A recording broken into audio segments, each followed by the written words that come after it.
Bon alors dans cette vidéo il se passe moins de trucs que dans les autres vidéos parce que j'ai pas eu le temps de sortir et de me balader. Mais ouais, on avait vraiment beaucoup de travail à faire parce que c'était la fin du trimestre, donc on avait beaucoup de travaux à rendre. Et donc ouais, pas beaucoup de temps pour chiller à côté. Alors, comment t'expliquer le jeu, Clara Débrouille-toi. Il y a un mouton, Pour il y a rejoindre un petit cochon, il y a un petit cochon. Comment on fait pour le prendre? Viens, Si t'as changé des trucs, faut me le dire, Viens. hein, que je puisse rejoindre.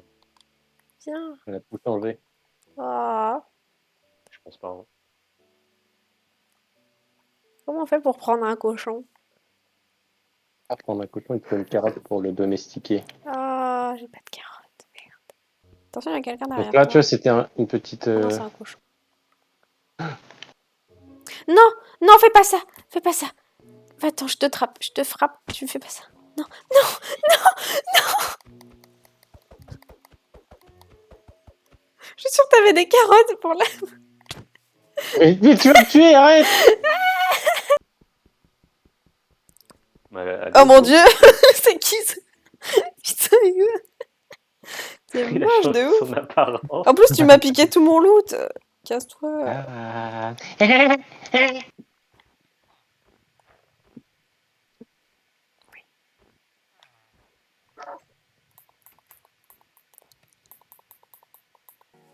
Ouais, n'écoute pas l'arlequin. Il parle seulement en charade Je et en conneries. je suis juste l'humble serviteur de notre Seigneur Satan. C'est le ménestrel, il fait de la musique sur le chemin. Bah, un peu de musique avec mes fesses, quoi. Il fait de la musique en tabassant les vaches. Oh, attention! Ouh. Ouais, attention, attention à ça. C'est la maison de mon maître, sautez dedans! Oh, mais il y avait un bébé, je l'ai tué aussi. Je suis un monstre. C'est la maison de mon maître. Et d'ailleurs, attends, mec. J'ai des trucs à balancer, moi. Ah, moi aussi. En gros, Est-ce ça, que c'est une poubelle, on Est-ce appelle que ça. c'est vraiment une poubelle? Ah non, non! Clara, Recule. tombe pas dedans, recule. Non, non, ok. Parce que si tu tombes, tu meurs, et si tu meurs, bah... C'est pas du soda, hein, c'est de la lave. Hein. C'est pas du tout. C'est pas lisse.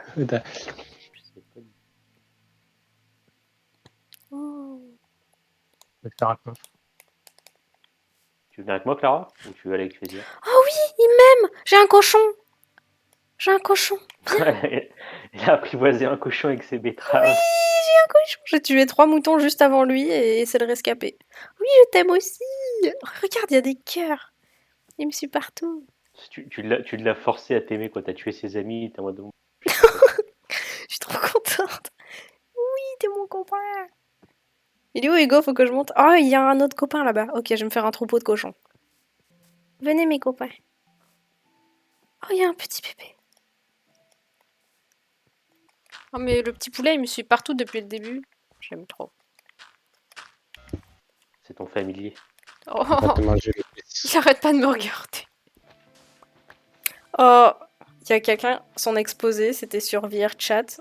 Il nous a fait un screen de son compte Steam et il avait 4000 heures dessus. 4000 heures. 4000 heures sur VRChat. Je veux pas savoir ce qu'il faisait. C'est plus que moi sur Monster Hunter. Et pourtant, j'ai joué beaucoup, hein. C'est plus Monster que Hunter, moi j'ai sur The Witcher. J'ai 1600 heures et je dis, mec, il a 4000 heures sur... Putain, mais The comment vous Witcher, faites, j'ai 300 heures.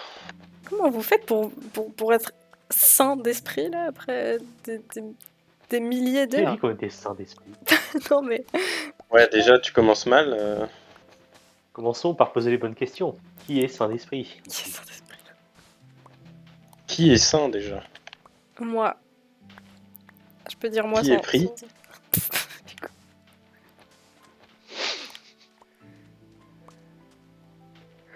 Et qui est Ok. Death, c'est ça? Pas si tôt, il l'a dit. Putain, mais Hugo! Vraiment cool. Et genre du coup, on a travaillé de manière un peu intense là pendant 2 semaines. En des petits moments où j'ai pu un peu genre juste profiter, voir des gens et tout. C'était quand je suis allée voir mon groupe de jeux de rôle et du coup on s'est donné un petit rendez-vous. Je suis allée acheter des petits donuts pour l'occasion et c'était trop bon. Et il te dit, c'est un objet incroyable. Il fait de son possesseur un magicien. Concentre-toi, tu pourras lancer un sort. Incroyable, n'est-ce pas? Bon, allez, Incroyable. moi je file. Moi je file et il jette un truc par terre. Il y a un flash de fumée, il dit, ah au fait, si ça tombe par terre, tu meurs. Et il disparaît. Oh mon dieu. Tu veux écouter ce que disent les gardes? Ouais. Ok. Alors fais-moi toi un jeu de perception.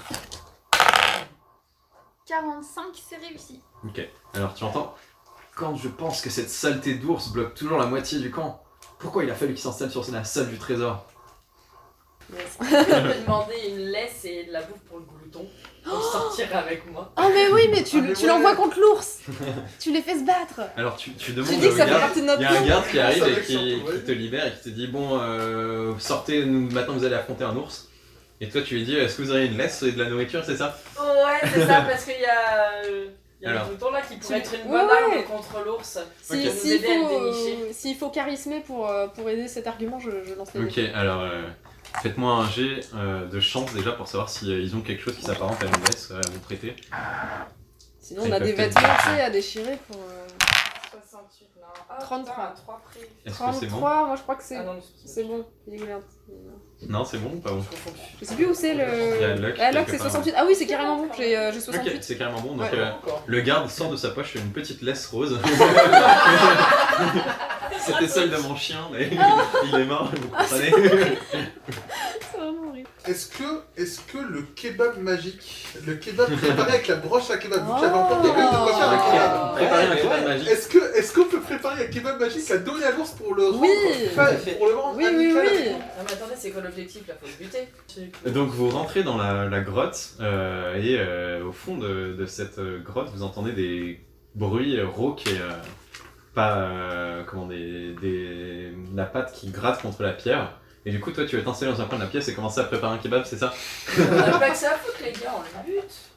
Et donc tu vois, comme j'ai dit, 2 fioles avec une inscription sous chaque fiole.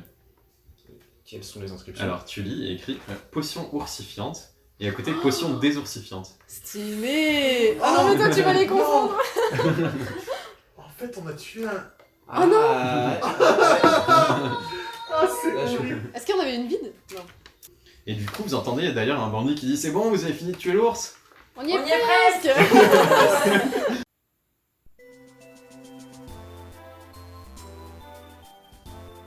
Je vais vous parler de Zelda Breath of the Wild, qui est un jeu action-aventure sorti en 2017 et qui m'a beaucoup touchée personnellement, notamment parce que quand j'étais petite, en Noël 2006, j'arrêtais pas de piquer le jeu de mon frère, Zelda The Minish Cap, qui jouait sur Game Boy Advance.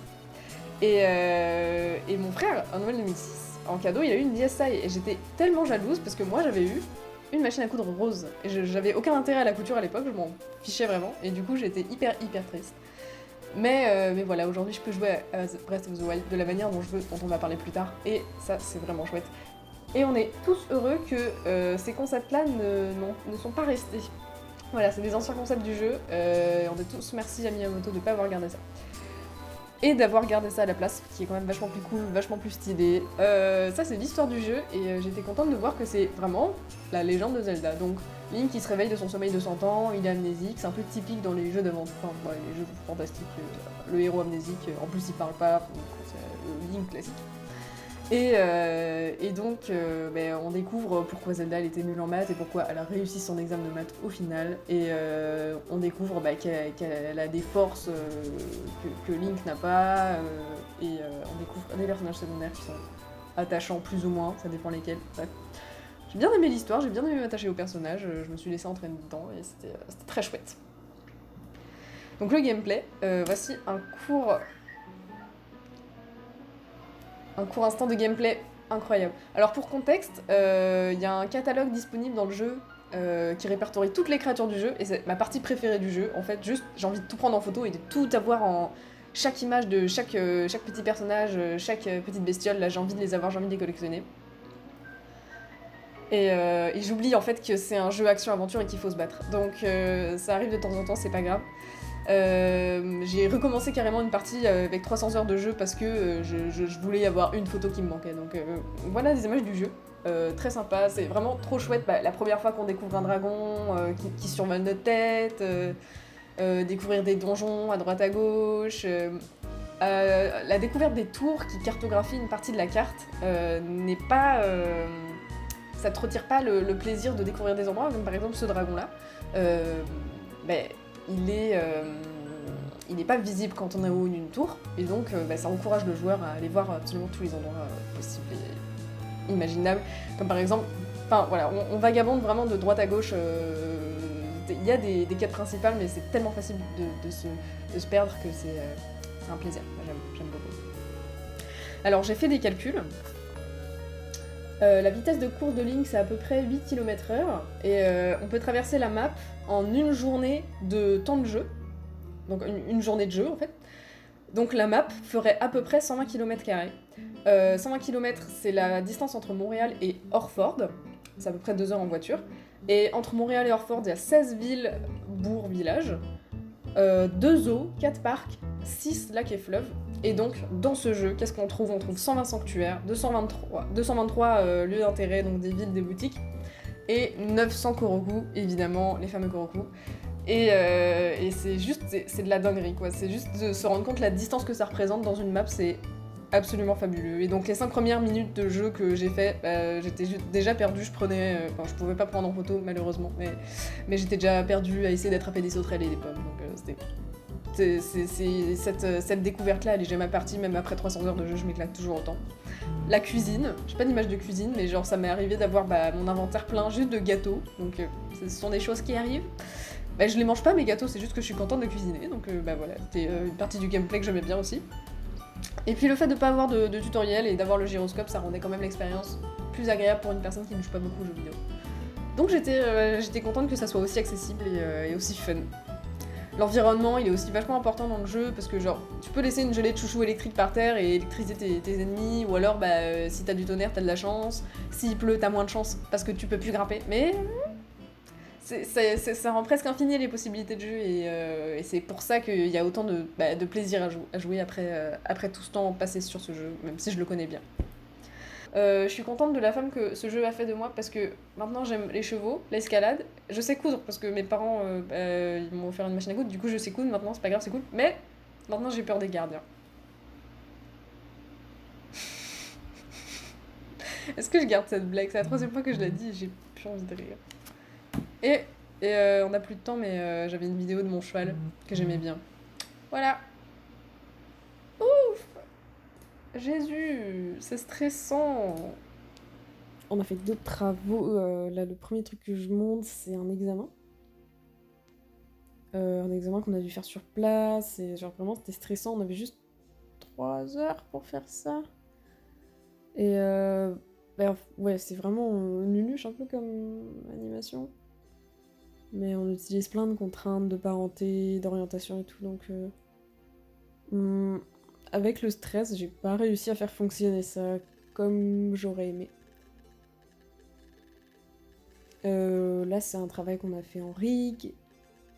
Et donc, il s'est un peu excusé pour la qualité de la géo. Que j'ai un peu pimpé d'ailleurs. En gros, le but c'était de faire un bind du skin. Et du coup, genre de rendre articulable et genre que la peau puisse s'articuler autour d'un rig qu'on a fait. On avait aussi des devoirs de Python. Et le premier code que je monte, c'est un code qui sert à faire un espèce de théorème de Pythagore avec 2 points qu'on crée. Et de savoir si le mot qu'entre l'utilisateur, c'est un palindrome. Donc c'était l'air de rien là, ça m'a pris vraiment genre 6 heures de travail, 6 à 10 heures de travail. Et j'ai pas eu la note maximale, mais ça marche, ça fonctionne, donc c'est cool. Le deuxième code qu'on a fait, c'était un examen. Et le but, c'était de répertorier des informations qui sont présentes dans des fichiers. Et en gros, il fallait classer des informations d'utilisateurs pour faire des des codes de sécu. Enfin, genre, ça marchait pas donf parce que je m'étais pas beaucoup entraînée avant. Et ouais, c'était un petit peu le stress de l'examen aussi, à temps limité. J'aurais vraiment aimé passer plus d'heures dessus, mais c'était que 3 heures limitées. Et un des derniers travaux qu'on a rendus aussi, c'est en modélisation. Et du coup, voilà, c'est un travail de groupe, et c'est un Noël exotique. Ça a l'air hyper cheap. Mais genre, c'était cool de travailler en groupe, genre, il y avait beaucoup de méthodologie, un petit peu de créativité. Et ouais, la pondération, on était vachement sur juste le fait que la géométrie, elle soit bien propre et tout. C'était pas genre la créativité, vraiment, qui était notée. On nous a demandé à faire un autre travail d'analyse de mouvement. Donc, c'est pas le plus créatif, mais ouais, c'est vraiment formel, genre, faut faire des points pour qu'on voit les courbes et pour qu'on voit le timing, quoi. On a fait 2 cycles de marche différents. Il y en a un qui est moins bien que l'autre. Le premier que j'ai fait, il était en Heike, donc je suis juste un peu dumb. Et il faut juste animer les cycles en FK, genre. C'est trop bête d'animer en Heike. J'étais un peu bêta de faire ça. Mais c'est pas grave, le deuxième il marche bien, du coup c'est vraiment cool. Et ça, c'est une vidéo de présentation en fait de tous les rigs qu'on a fait cette année. Il n'y a pas grand chose à dire par-dessus. C'est juste un petit démo reel pour présenter ce qu'on a fait en un trimestre. Et c'est un peu satisfaisant de tout voir en une vidéo. C'est pas très impressionnant comme ça parce que genre encore une fois c'est pas très créatif parce que genre on a fait aucune modé, c'est juste de la méthodologie. Mais genre c'est un peu dur à apprendre tout seul et le prof il a vraiment géré à tout nous apprendre et ouais, il a bien géré, du coup c'est juste chouette d'avoir juste appris tout ça, toute cette méthode qui peut m'être vachement bien et genre qui va forcément aider pour des projets personnels. C'est cool. Yes. Conclusion. Celui-là il m'a foutu un coup de pression. Il y a des écureuils des fois. Ils se sentent plus pisser. Et du coup t'es obligé de leur foutre des coups de pression. Regarde. Il vient vers moi. C'est vraiment l'enfer. Et le pire c'est que si après tu leur montres que t'as peur, ils viennent te faire chier.